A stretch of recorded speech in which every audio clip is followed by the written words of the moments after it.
Welcome to Women of Steel with me, Miriam Grace, the podcast where women who've had their mettle tested help us make important links for ourselves. I talk to remarkable women about their lives and challenges through the lens of my own work as a psychotherapist.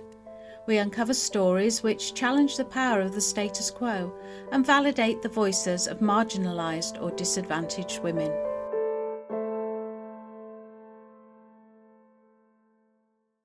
Today's guest is one I've been most excited to meet. I'm perhaps too old to be called a fan, but I don't think so. Ever since I listened to A Calculated Risk on audio, I've been reading and listening to Cari Hunter's crime thrillers, and she's my absolute favourite for the genre. I wanted to introduce Cari to you and discuss why her characters and settings are as much of a draw as her plots. I wanted to know about her other job as a full-time paramedic and how she achieves a life balance with doing this meaningful, high-intensity work and living in a peaceful setting.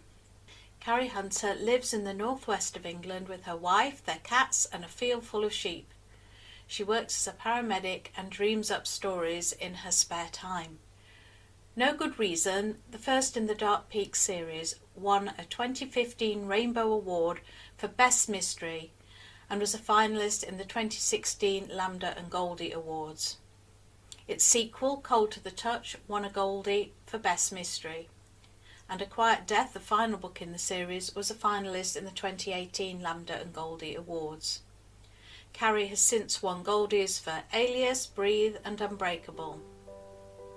A Calculated Risk won the Lambda Award for LGBTQ+ Mystery in 2024. This is the first book in the D.I. Joe Shaw series and is the prequel to her new book, The Stolen Girl. The very first copies of Cari's new book will be arriving at our 2025 Women with Women conference and in bookshops and online in just a few weeks.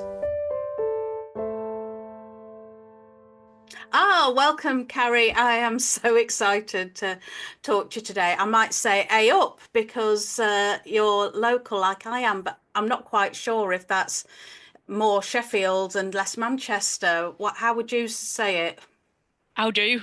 How We do? go How with do? how do. My dad How was always do? an how do, yeah. I Yeah, think that's more Bolton. He was more Bolton way. yeah, And I yeah. think from where I work and where I live now, my accent and my phraseology has been mangled beyond recognition. So I just get this polyglot basically of phrases and insults and things that I've just stolen from everybody now. Absolutely. And we'll come on to talk about how, how you use that quite authentically in your writing. But I think it's one of the draws for me is just that authentic, language that I recognize. So just to describe to people who don't know the geography, Sheffield and Manchester, Manchester's where you work, are they look quite close on the map unless you actually look to see how you get between the two. And there's a great big lot of hills there. And this is where you hang out in your spare time, isn't it? Well, we live now just in the Dark Peak, which is the boggy side of the Peak District, basically. Mm, mm, But we are on the Manchester side of the Snake Pass.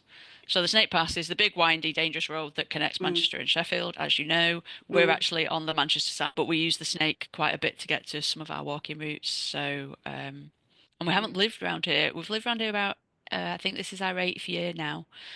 Before we were in Stockport, so a little bit further out, a little bit Mm. further away. Yeah, But I was born in Salford. I right, was born in Hope Hospital in Salford, right. and grew up in sort of like the Worsley side of Manchester. Mm, So mm, I'm not born and bred Peak District, mm, which mm. is some people are a little bit sniffy about because around here, if you're a local, you've got to have been a local for about 50 generations, I think. Oh, really? Otherwise Yeah, you're still an incomer, definitely. yeah.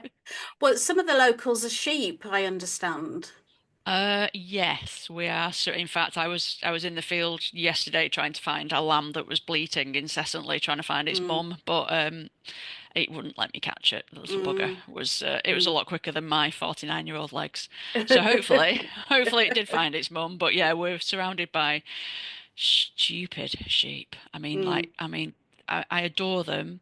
mm, They are lovely creatures, but profoundly stupid. I think whoever mm. it was that said sheep spend their entire lives trying to find new ways to die was right on the money. Right on the money with that. Oh, I feel sometimes feel sorry for them in our weather up north.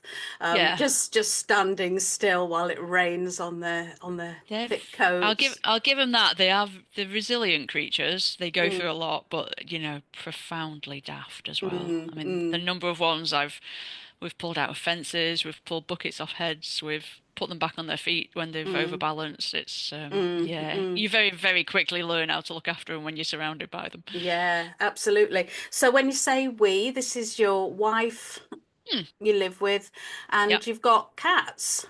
Two cats who I think I can just see one of them in the window sitting in the sunshine. We've kept them in today just in case they cause any carnage outside and come running in with it in their mouths.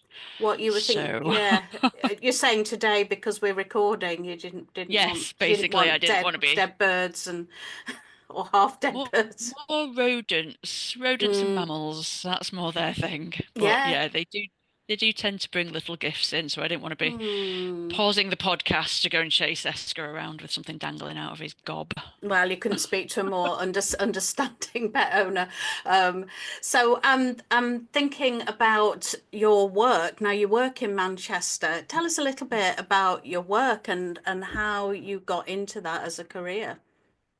Um, th through a very roundabout, strange route. I work as paramedic. I have worked as a paramedic for just 23 years now. I actually started in April 2002, just with the Commonwealth Games we came out. Um, I did a film and literature degree, though, believe it or not. And then by the time I studied that for 3 years, I wasn't really interested in it as a career. It was just I was interested in it at the time. I loved my film. I like reading. It Mm, seemed like a fun way to spend 3 years, but it wasn't vocational. mm. So I did what any good arts graduate did. I got a full-time job in Mackey's, so I could afford a computer Mm, because we were probably one of the first online kids at uni. So mm. we had like unfettered internet access, and this was before people had it in their homes, even dial up in their homes. So I'd actually met my wife to be online at university. She was at a Wow. different university. So the one thing I wanted to do was keep in contact with her and the bunch of friends that I'd got really pally with through the internet. So I Mm, worked in Macca's, I bought myself a computer, and I could afford dial-up.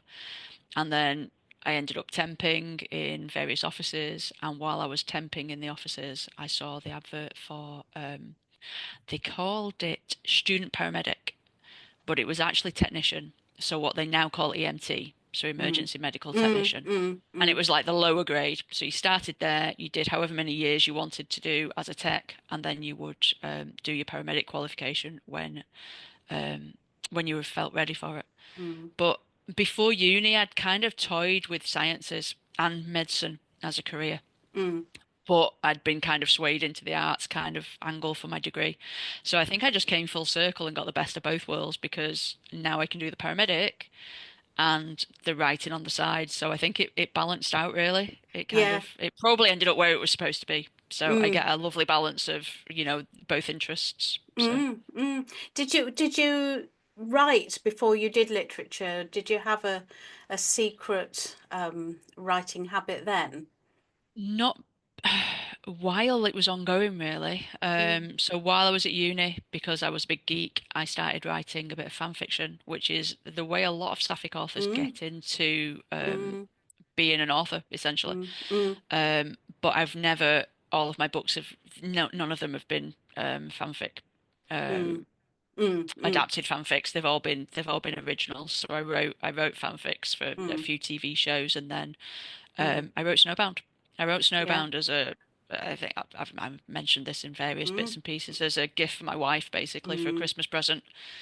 And then we sent it off to Bowl Strokes when we were we kind of looked at it, and we knew quite a lot of sapphic fiction, Mm, because we'd read some of Radcliffe's, as in Bulstroke's mm, Radcliffe. mm, mm, Um, we've read quite a lot of sort of like sapphic fiction, and mm, New Snowbound fit in quite well with it.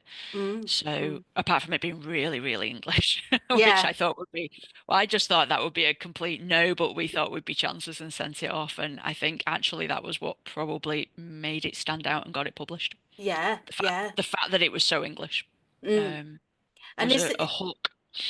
is that the one that does have a barn? Where is that on near the Snake Pass? Yeah, it's set in a fictional Peak District Mm, village. mm, But the barn that I set it in, I walked past the other week mm, and took a mm, picture of. So that was, mm, I think I mm, popped it up my Facebook group because it is literally, I always call it the Snowbound Barn. mm, So that area, it's around Edale, mm. Jacob's Ladder's mentioned Yeah. in it. Mm, But usually with the villages, I will give them a different name. So mm. can't Yeah, remember yeah. the village in. It was kind of loosely based on Hayfield, Edale kind of Yeah, yeah. area.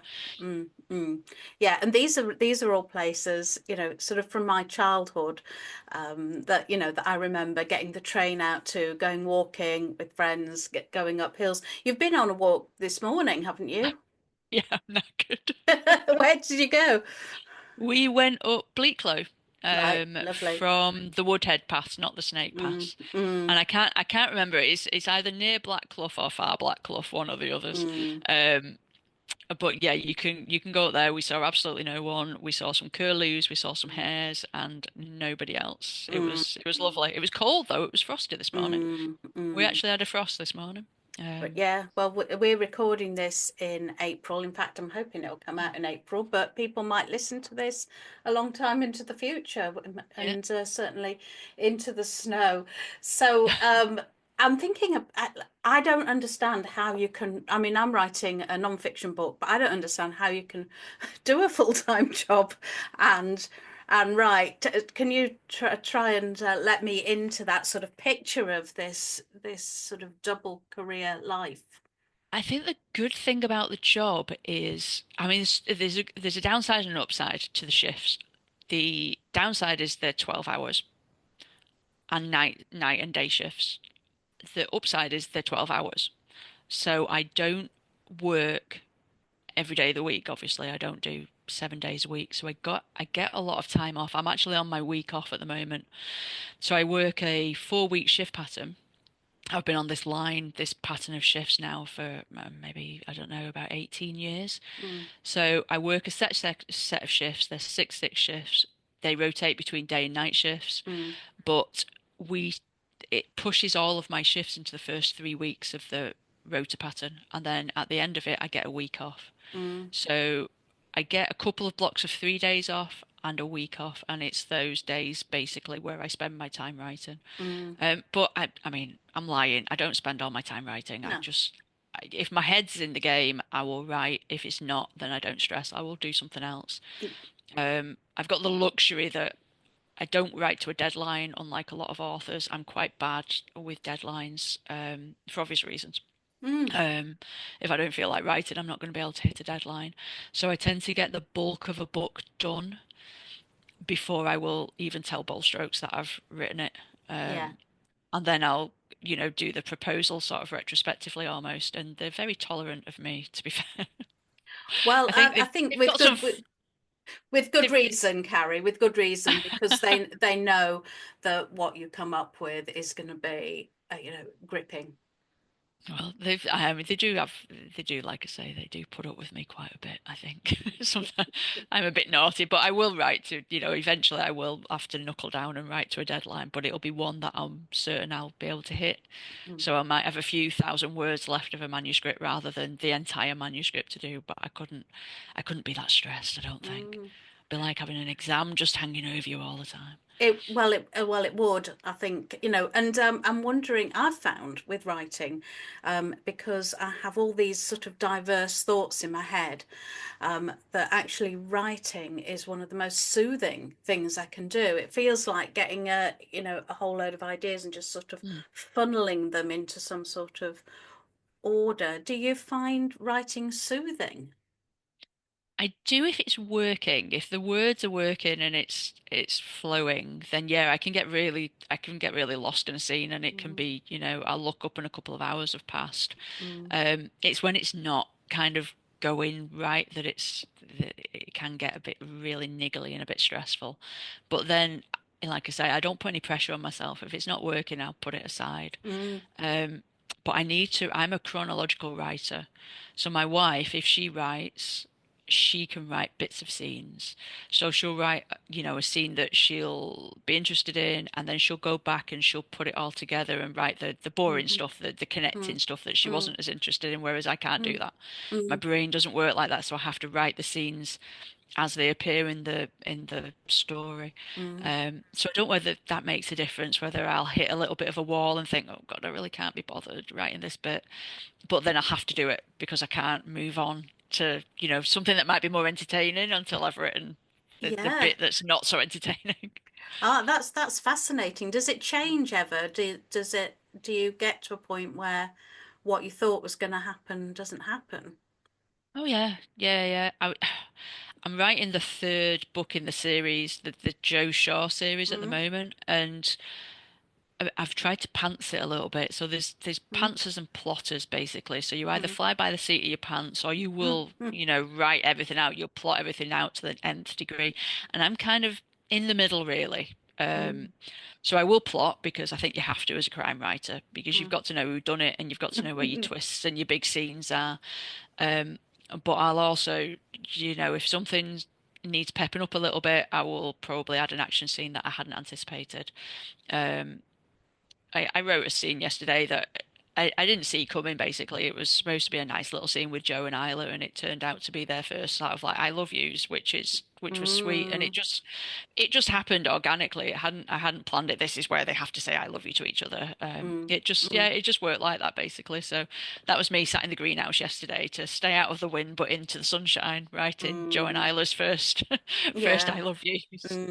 Because they met quite young, didn't they? Was it at school?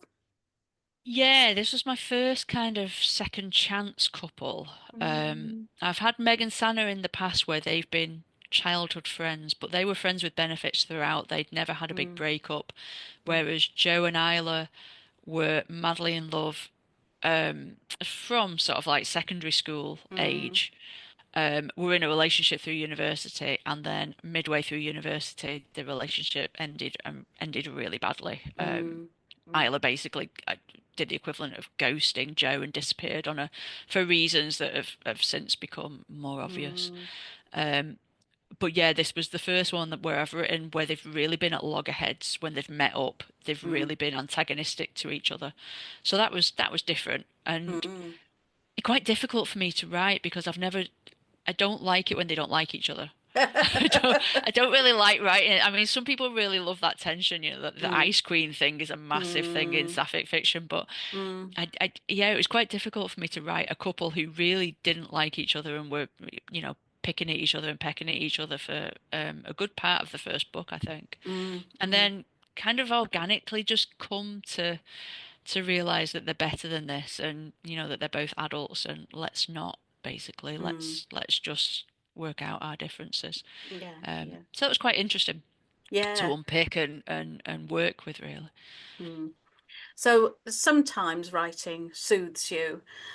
What else do you do to unwind from the job, which I imagine isn't always low key? Sometimes it must be high intensity, high stress. Yeah, yeah, definitely. What do I do? Well, I do the hiking, which I've just Mm, mentioned. mm, We're lucky in that we have a beautiful garden, so sometimes I will just sit in the garden. mm, I've got a pair of binoculars. I've got Flight Tracker app on my phone, so if I'm feeling geeky, I'll mm, watch my planes going over because mm. we're actually on a flight path. Um, or then, yeah, I'll just sit and watch the tadpoles in the pond dart around like idiots. But online jigsaws, that's another. Oh, yeah, I do Oh yeah, those. I do those as I'm a wind down. I'm mm, a big fan of Jiggedy. mm, mm, Maybe too big a fan of Jiggedy because mm, work gave me an iPad basically. mm, So for work, but you get to bring it home. mm. So yeah, that's made me a little bit of an online jigsaw addict because I used to do the actual jigsaws, like the proper Mm. wooden cut out jigsaws. I would Yeah. do those. But yeah, online jigsaws are a game changer. It's easier with cats. I think, the amount Yeah, of definitely. times that I have been Absolutely. nearly there on a jigsaw and then got up the next day and had to start a whole section again Um, and just not had the heart. So, well, yeah.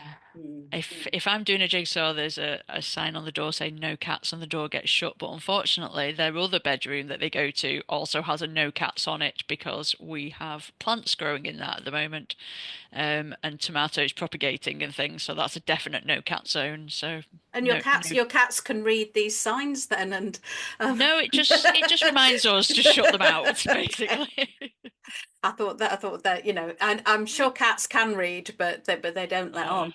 God. Yeah. So I'm just thinking, the last time I worked as a therapist with a paramedic, their shifts often contain these lulls, where they were really bored and twiddling their thumbs. Now I don't imagine that happens much now. Not so much. It's gone a bit weird at the moment. I think we're using a new triage system. Mm. So, I mean, these should be our bonkers winter, spring months, and it's actually been quite manageable. A Mm, lot of the hospitals have struggled, mm, and that's meant that we've been sat outside for a long time with patients. mm, But in terms of our call volume, they seem to have got a little bit of a lid on it. So I mm, think the days of phoning 999 and mm, instantly getting an ambulance sent out are gone, basically. mm, mm, So, unless you mention something immediately life-threatening in the call, not mm, breathing, unconscious after trauma, actively fitting, things like that, mm, mm, they will just take a little bit of time now to triage. mm, mm, And it might be that a lot of these calls are now being diverted to more appropriate services. So 111, doctors' appointments, pharmacists even, or they'll be mm, triaged to self-advice and self-care. So I think that it has affected our call volume. We've all noticed it. We are getting a little bit more downtime, but mm, not significant. I mean, we work in I work in an urban, deprived, quite poor health mm, area, basically with a lot of dependency, a lot of poverty, a lot of mm, underlying chronic, what we call comorbidities. So you're sort of mm, like chronic lung disease, heart disease, mm, diabetes. mm, mm, So mm, we get a lot of mental health. Obviously, we got a lot of mental health calls, mm. but again, those are kind of going out to more specialised services as well. Because with the best will in the world, we are not mental health experts. So No, yeah. no, I'm really pleased that you're getting some of that load lifted off you. But were you working during the pandemic? Oh yeah, yeah. We worked, and that was a weird. Again, with the call volume, that was a weird time because people stopped phoning us basically. And because of the lockdown, because of the Mm, amount of stress that was being placed on the NHS, the mm. warnings, etc., etc. Even the people who should have phoned us didn't phone Yeah, us. yeah. So there was a knock-on effect for a couple of years after Mm, COVID, mm, where we were getting a lot of poorly people, and there was yeah. kind of the calls that we didn't get came back tenfold when everything went back to what we would call Cool. normal. Normal. But yeah, COVID was weird. It was like a different time. It's still weird to think back on it now. It was a strange thing when for us as mental health professionals, because it was one of the few times where we were going through exactly the same trauma as our clients, Yeah, so where, and you would have been just as afraid of, there was that period before we had the vaccinations and so on. There was a period of several months where I think a lot of us were literally holding our breath. You'd walk past someone and look the other way and so on, and you were working closely with people and breathing their air. Do you think that increased body tension, increased tension generally, just not knowing what you were dealing with? Oh yeah, I think everybody was. I mean, everybody was scared. We didn't know what it Mm, was. We mm, knew that the chances were we were going to get ill with it. We mm, didn't know how bad it was going to be. I mean, I mm, do know a couple of people whose careers it ended, mm, just in mm, terms of long COVID. mm, Um, but yeah, I mean, you go from wearing what we would call level three PPE, so mm, Tyvek suits, mm, respirator masks, goggles, sleeve protectors, gloves, mm, booties, mm, the lot, to suddenly wearing a sandwich pinny and a surgical mask because they've run out of PPE, and then all of a sudden, this is good enough to protect you, and it clearly wasn't good enough to protect us because most of us actually caught it. Um, including so you. yeah. Oh God, yeah, yeah. Mm, I've had it. Yeah, I got um the first variant quite quickly. I think I was one of the mm, first at my station to catch it purely by I can pretty much pinpoint the person who gave it mm, to me. mm, They hadn't been able to establish on the phone call that she had any COVID symptoms, and mm, she was a healthcare worker who was absolutely screaming with COVID symptoms. mm, And unless we were told on the way to the job that they were flagging for COVID, we were told not to wear any PPE. So it was only if they were alerting us to COVID symptoms that we were supposed to put mm, PPE on. So we just mm, walked into this lady and she was already self-isolating, but mm, they'd not mm. managed to get those those details off her. So I'm pretty sure that she was the person who gave it me, but and not her Yes. fault. Obviously not her fault. Just Mm, just a lack of clarity in the system, and nobody knew what the hell they were doing, basically. mm, yes. So You were living through a drama rather than writing about it, rather than dreaming it basically, up. yeah, yeah. It was actually happening there and then. And I'm sure you must have some really good winding down strategies in place. When you said you sometimes are in the garden, I know that you sometimes write out there.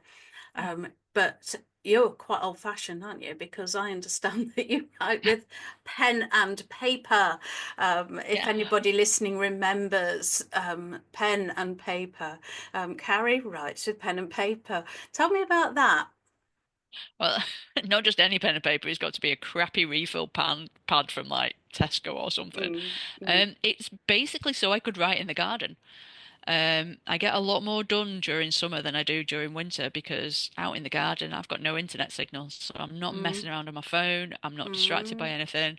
Um, so yeah, I've probably got more done in the last couple of days while it's been nice than I have done in the last few weeks. Although mm, to be fair, I was proofing. I was proofing the next book, so that took a lot of my time as well, which is going through the manuscripts in a PDF file. So it's mm, basically you get your page proofs and it's set out as you will see the book, and you have to go through it word by word and try and find all your errors. So that was taking up quite a bit of my time. yeah, But yeah, yeah. as soon as the weather's nice enough, I will be out there with my pad and my pen. I think I like the permanency of writing on pad and paper because Mm, it's very easy to just hit delete on a manuscript on your mm, computer and you've lost that.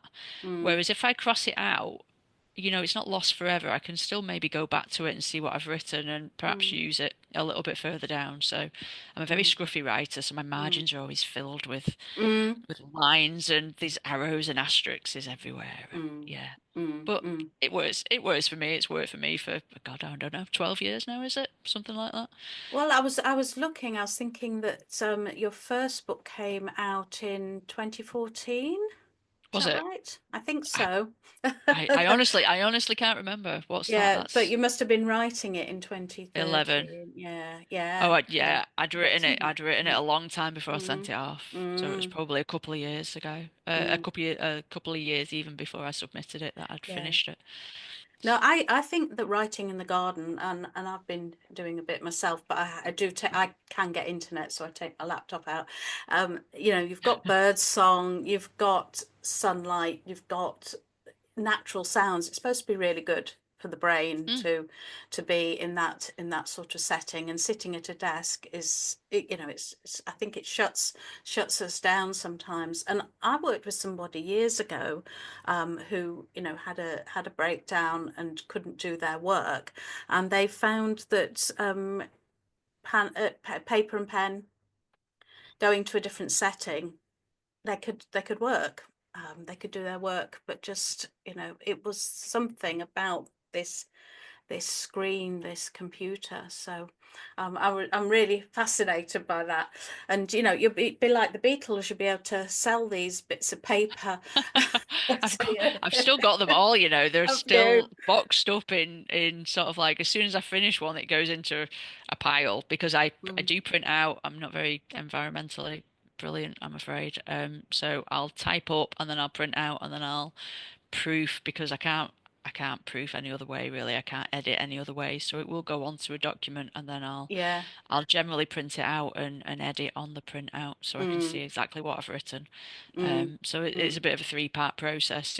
It's longhand and then type up and then edit on the printout. So Yeah, yeah. um, I've not done fiction, but I've had academic work like laid across the floor so I can sort of see, that bit really should be over here and literally doing the cut and paste with scissors. I'm going to cut that paragraph out and oh God, stick it really? over here. Yeah.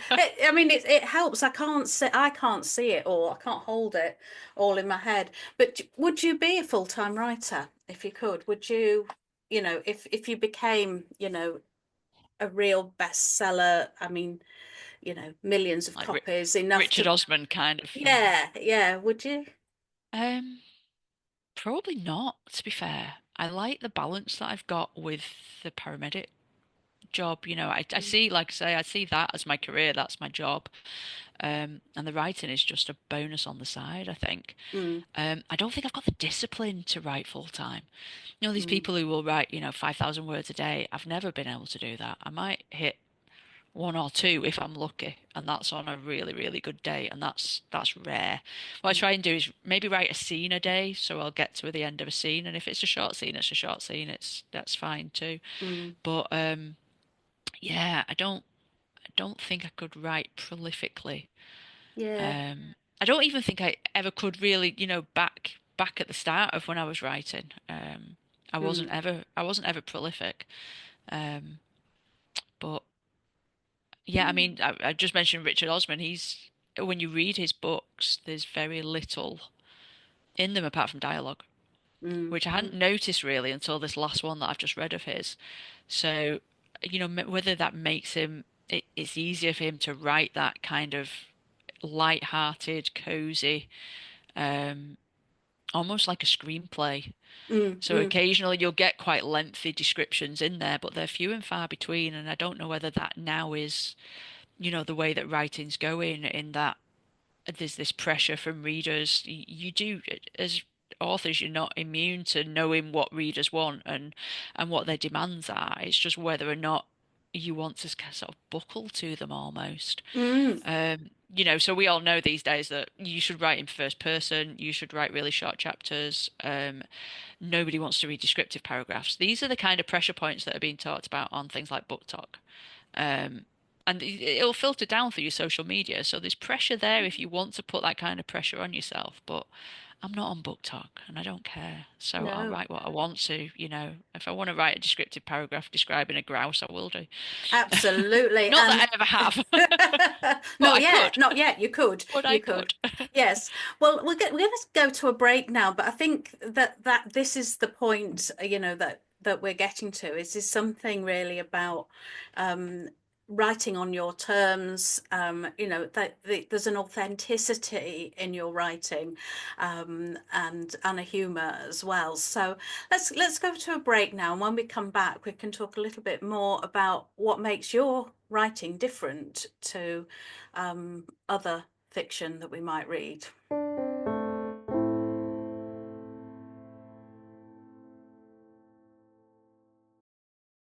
Are you coming out later in life? Are you partnered with someone who is? The Women with Women Conference has you covered. Meet like-minded people and hear from authors, therapists and specialists at a beautiful venue in Sheffield. The first Women with Women Conference is set for June 2025, and with limited spaces, tickets are available at womenofsteel.co.uk. We'll see you there. This event is not open to men or straight people.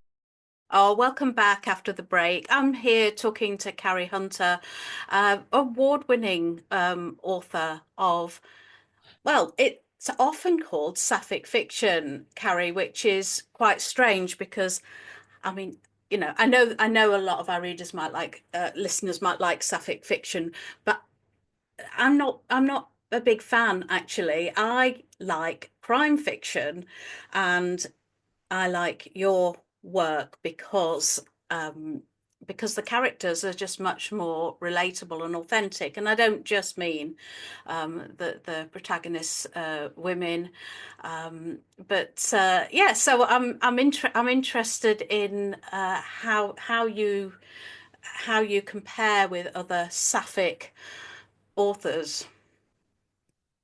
I mean, there are a few of us out there that crime sapphic authors, but Mm, I think this kind of pressure within sapphic fiction to make everything a romance, mm, to have romance as your A plot, and there's absolutely nothing wrong with that, but it's not mm, what I wanted to write. mm, So, I was a fan of reading crime, but then I got to the point where, like mainstream crime, I'm talking here because I hadn't really got into the sort of like the sapphic mm, crime authors until I was published with Bold Strokes, and then I started reading like J.M. Redman, whose mm, Mickey Knight books are sort of like one of the trailblazers mm, in sapphic crime. mm, Um, I got fed up with mainstream crime because anybody who did have a gay character, they were usually sidelined, they were the sidekick, or if they were the main character, they were so bloody miserable. They mm, were sort of like almost like the self-loathing gay that's the mm, cliche. You know, they were unhappy with their sexuality, they were hiding it, they were closeted at work, and that's never been my experience. Certainly mm, not within the last. I'm telling a lie actually. When I started with the service, with the ambulance service, I was one of the few on my station who were actually out of the closet. There was two of mm, us who were quite open about our sexualities. mm, And that's changed within, the 20 plus years that I've worked for the service. It's now an incredibly inclusive, diverse, not only with sexualities, but with racial diversity as well, which is great. But yeah, so the books I was reading weren't reflecting my own experience. These everybody was so miserable, and I just wanted to write normal women who were happy with their lives. They were mm, happy and had come to terms with their sexualities if they needed to come to terms with it, and they were just doing their jobs. They were mm, just getting on with things. And I think it's almost like they're incidentally gay. So you've got, protagonists who are good detectives, who are good doctors, who happen to sleep with, they will be women and they'll mm, happen to sleep with women as well. mm, mm, So I never wanted it to be a big thing about the sexuality. I mean, no good reason it does have a little bit of a hook in. I won't spoil the plot, but mm, Sana's sexuality and that becomes quite relevant to the investigation that she becomes embroiled in. mm, But it's quite rare for me to do a story where the A plot and the B plot are kind of about a sexuality. Snowbound was a bit of a coming to terms novel. yeah, Um, but there's those two I think were the only two where it's really been relevant that the sexuality of the characters. Um, Otherwise, it's just reflective of what I experience, which is there's a hell of a lot of queer people working for the NHS, working in the police forces, and just getting on with things. yeah, yeah, We're not making a big deal about it. We might go and march in Pride, we might have a little rainbow badge on our mm, uniforms, but other than that, we're just the same as everybody else. Um, absolutely, exactly. And I think that's, why I like your books and resonate with them is because you're not writing to a script, you're not writing in a way that perhaps you could be led to believe is the right way to write, the way everybody wants you to write. you you're just reflecting your reality, which, as it happens, reflects the reality of so many of your readers, and I just feel comfortable with it. It's like it isn't a thing. It's you're just reading a crime novel, and you're like, oh, oh, she's gay. That's great, But it's got, the page turning bit is about the plot, the who done it bit. Well, I think I kind of accidentally picked up quite a few mainstream readers, mainly due to mainly due to a mainstream crime author called Cari Hunter, Mm, who writes within the same genre, and a lot of people got us mixed up. mm, So a lot of people accidentally bought No Good Reason. mm, And, I got some horrible reviews saying, oh my God, these have got gay characters in it. I wasn't expecting this from Cari Hunter, not realizing that we were two completely different people. I mean, mm, they've got to be a bit daft not to realize that, but they mm, didn't realize it. mm, And then I would get reviews from people who were obviously mainstream crime readers and who mm. went on to read all three in the series and enjoyed them. The world didn't end for them, that the characters in them were gay. So Exactly. I think it's a shame that almost that, the books aren't picked up by a wider readership, because I know they would enjoy them. I know they would enjoy them. Um, so yeah, it's a bit of a double-edged sword because they probably wouldn't have been published otherwise, but um, it would be nice to see them sort of like in the hands of people who just like crime books Yeah, yeah. because Well, I think I said to you when we were setting up this meeting that I had a house guest who just she said, "Oh, I'm reading something by Cari Hunter. I'm reading A Calculated Risk," and I'm assuming it must have just come up in her news feed or something on Facebook because I kept sharing your stuff. possibly. And she was just loving it. But she wouldn't have gone looking for sapphic fiction particularly, but it's just, I think, again, what was very relatable to her is also that you don't filter out some of the sort of the well, it's not quite Yorkshire, but the Peak District stuff. There's quite a few. I mean, I love it. There's quite a lot of chocolate, chip butties, um, cups of tea. There's this sort of real for me, it's something I really identify with. And then, to add in, places that I've walked or, gone past or remember, and some of the accents and the banter is, yeah, it's like coming home to have that. And this is again where I notice in you that you're not filtering that out. There's something, I suppose, I'm thinking about coming out is just being where you are in your sexuality. It's like, but where you are in your geography, you're where you are in your dialect, you have protagonists that eat things that aren't good for their health, and who aren't counting calories. It feels as if you're not airbrushing for the reader. You're just writing you're writing your stuff, and if they happen to like it, so be it. I think I was one of the first very British sapphic authors, I think. And I made that my thing with Snowbound. I mean, I was a bit daft after Snowbound because I did actually set the next two books in the States. It wasn't, to try and sort of like be a sop to the American readers. It was just I fancied getting somebody good and lost in the wilderness, and America just happens to have bigger wilderness than we do here. Mm, But yeah, since coming back to the Peak District with No Good Reason, I've been unashamedly and a very stalwart British, not even a British writer, a Northern English writer, a Northwest English. You can properly, the geography is here basically. It's Manchester. Occasionally, I've taken a little bit of a detour to Wales, but it's mainly Manchester. And around Saddleworth in the Peak District, which is mm, obviously my stomping grounds. mm, So being that familiar, I think, with the areas helps. Talking to so many people from so many different walks of lives on the ambulance helps. Just getting that ear for dialogue and dialect. And I mean, it's kind of a bit of a Marmite thing. I think people either love it or they loathe it. mm, It will have lost me readers without a doubt. It will have gained me readers without a doubt.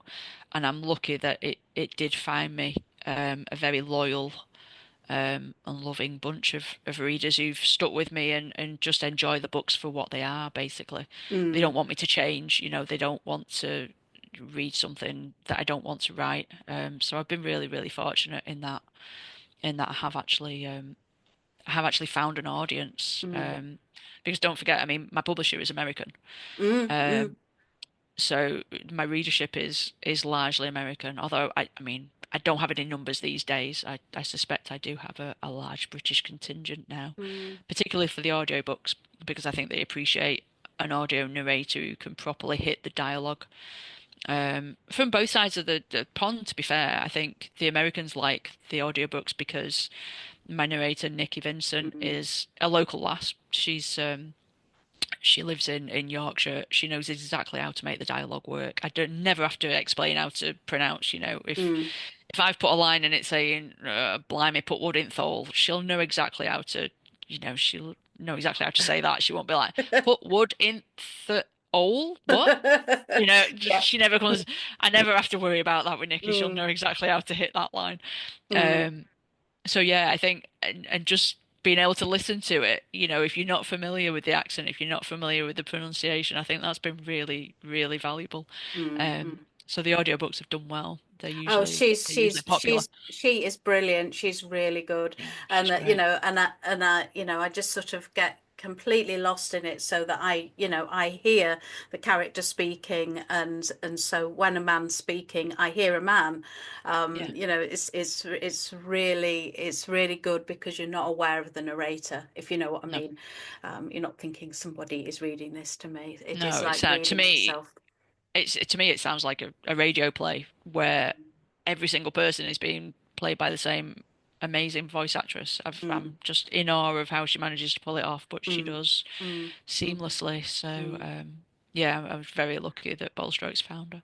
Yeah, you've mentioned a little bit, the culture when you first joined the ambulance service and some of the changes, and and this is something that I'm interested in my writing is about the representation of diverse people, including or especially for me, diverse sexuality, and how how that impacts the culture. So the culture impacts the writing and the writing impacts culture, and I actually think that you're doing more than writing good books. You are helping people in some way.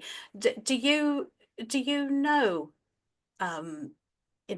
that's important? I mean, I know that's not why you're writing this way. Do you know that helps so many people?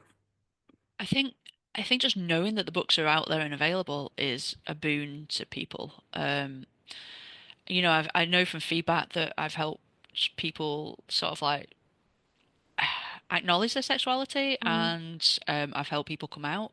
That they've found the courage to actually come out because of what I've written, which is amazing. I mean, you can't ask for anything better than that in terms of feedback, can you? No. But yeah, I think just being able to see themselves on the pages. I mean, I remember going into Gaze the Word in London. I mean, sorry, we read sort of like fan fiction that was sapphic fan fiction. So what was then called slash fiction. I think it is still slash fiction nowadays if you're getting down to the nitty gritty, which was male male, female female.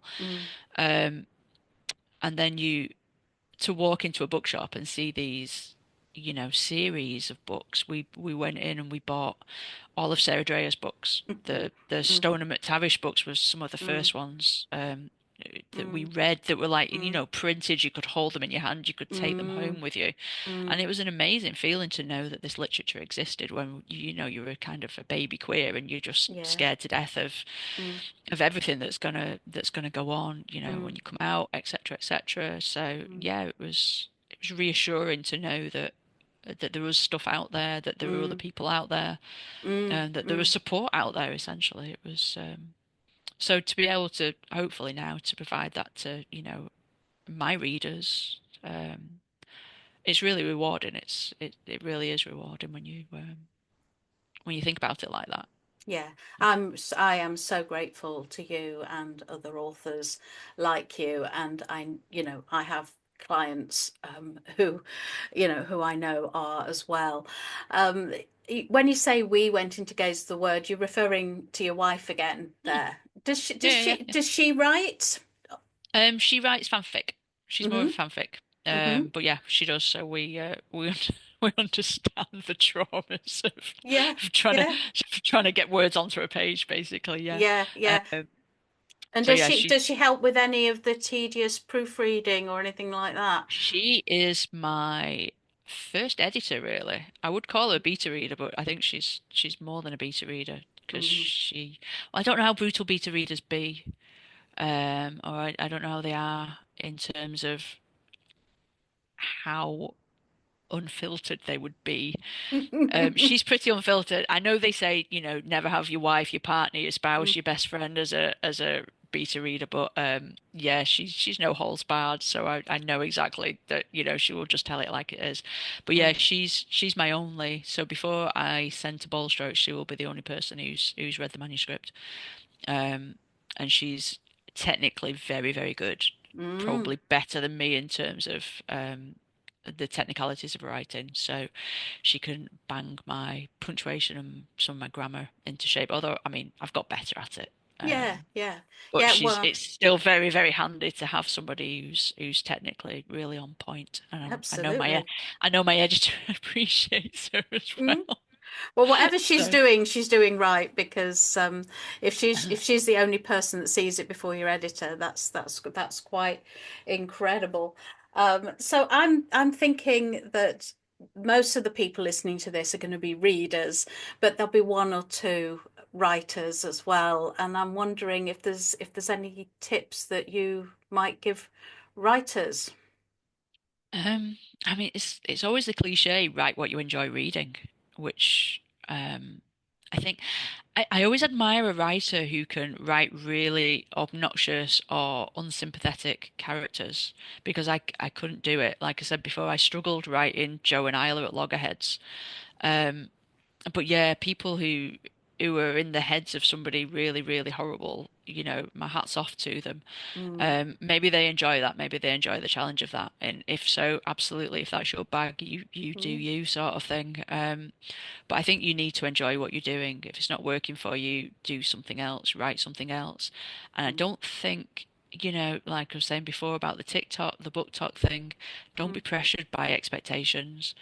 Don't write in a genre that you don't want to write in. Don't pressure mm, yourself to be a romance writer if you want to write spec fic or, mm, sci-fi, fantasy, mm. horror. Write what you want to write. Somebody will read it. It might not be thousands of people, but somebody will read it. And there's so many avenues these days to get your work out there. Mm. Whether you can publish on an archive, a free archive, a fanfic archive, always have original works. Pop it on there, see what your feedback's like.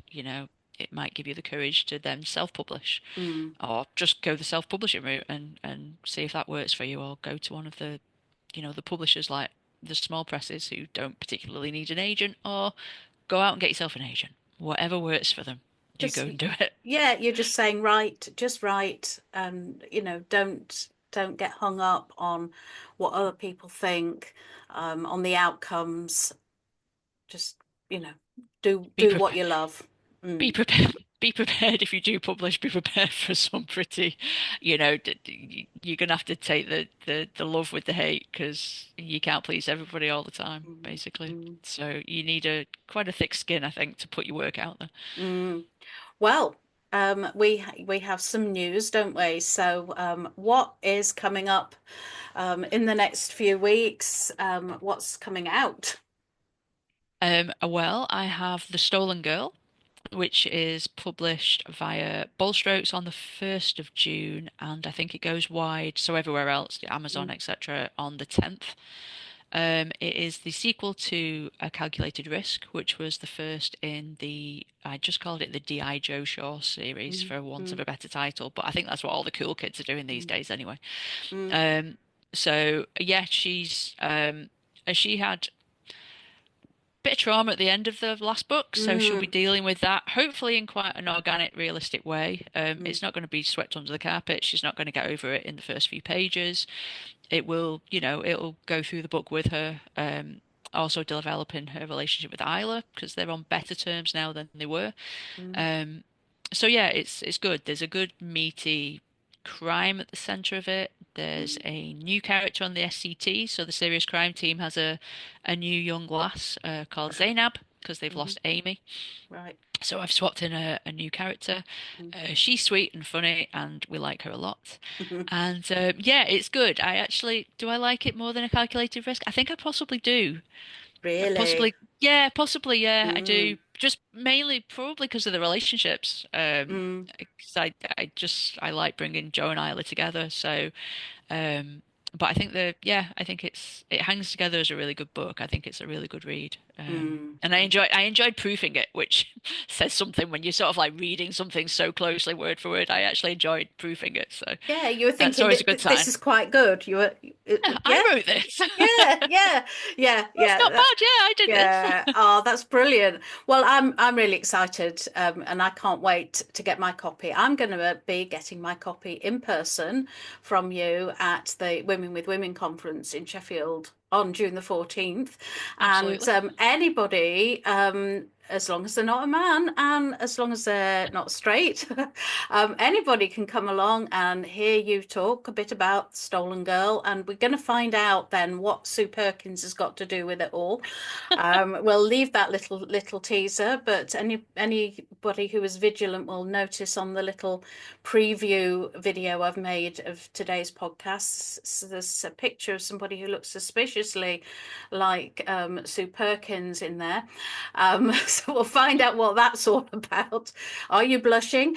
And and you'll be available to sign books and talk to people, and just, I think you said that, part of the work that you do is just being real and being around people, and and that networking is so important for women who are feeling shaky or vulnerable or new to understanding their identity. It's quite an amazing thing to be in a space where you don't have to be hypervigilant. So I think that'll be a real treat for a lot of women.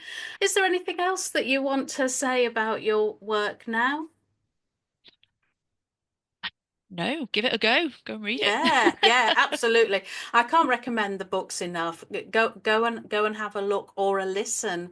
The audio books are really, really good. But don't do what I did on my most recent holiday, which is fall asleep halfway through and then have to fiddle around with the audio book, thinking where was I at? No, I don't want any spoilers. I don't want to go ahead of where I was. It's a little bit easier, you can tell, with a book because of where the spine has bent.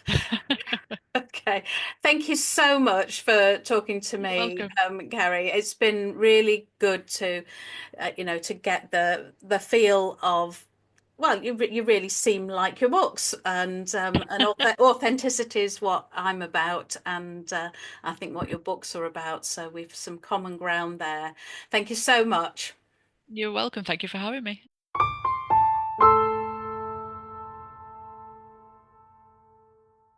It's my job to discover the uniqueness of a person and to prize that. I don't want to improve my clients, but to help them like and appreciate themselves as they are. I've been reflecting on why Cari Hunter's books appeal to me. And of course, I like the diversity and the multiculturalism. It's politically important to me to have this representation around me, and key to my work with women coming out as well. But it's much, much more than that. It's that Cari doesn't try to fit in. She is as she is. The book isn't adjusted to fit the reader. The reader has to adjust herself into the books, and in doing so, I think, becomes more involved. So it's the feel of the book for me, the way we laugh out loud when listening just because it's so relatable. Some of you know that, to me, the process in therapy is equally important as the content. And that's something that resonates for me with Cari's writing. The process of her storytelling is authentic, unapologetic, and real. And when we can be that way ourselves, we relax, and everyone around us relaxes.